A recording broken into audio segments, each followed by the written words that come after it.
So continuing what we were saying regarding Pancho Villa, and they were coming to things were coming to a head with the United States.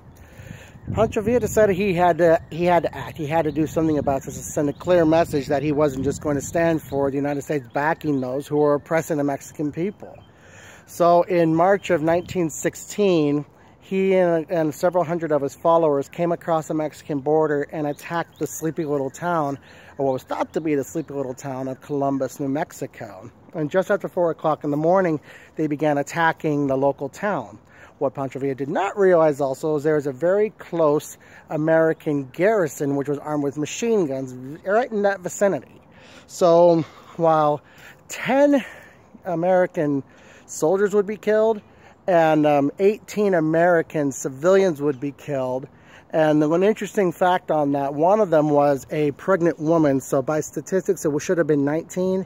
But at that point in time, they did not consider an unborn child to be a person at the time. I don't know how else to word that. So instead of the 19 people who were killed, they marked it as 18.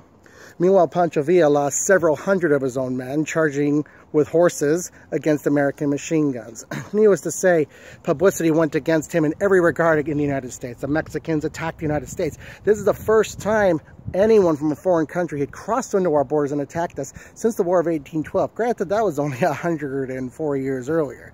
But still, it's just the fact that this is just a major impact on American psyche. And the Mexican government reached out and said, hey, we got this. We're already trying to do the best we can. We're trying to get this controlled here. We've been trying for years to get him rallied. President Wilson says, nope, you guys have had your chance to fix this problem. We're going to come in and fix it for you. And so he calls on newly called General John Pershing to lead 6,600 American troops across the Mexican border and go to track down Pancho Villa himself. Now, one of the young men who happens to be an aide of General Pershing was a young man known as George S. Patton. Yes, the same one. He would get his first experience in Mexico. Now, one thing that also stood out, and listening to other historians on this point, was this is the first time the United States would be using mechanized warfare. They'd be using trucks and motorcycles to move their things. First time they'd be using airplanes. And the last time they'd be going into war without helmets and without gas masks. That's what one of the accredited historians in that region pointed out.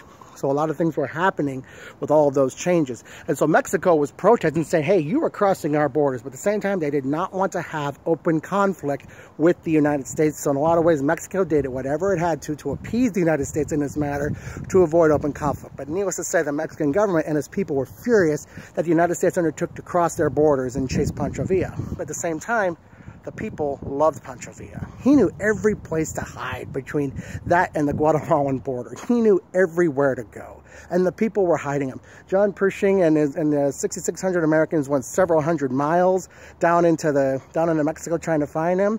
And at the same time, Pancho Villa is being pursued by the Mexican Federal Army. He outran them both. And so eventually they were called back at the beginning of 1917. At the same time, the relations were extremely strained between the United States and Mexico for obvious reasons. Another individual, or rather another nation, who was paying very close attention to the newfound tension between the United States and Mexico was Germany. More on that to come.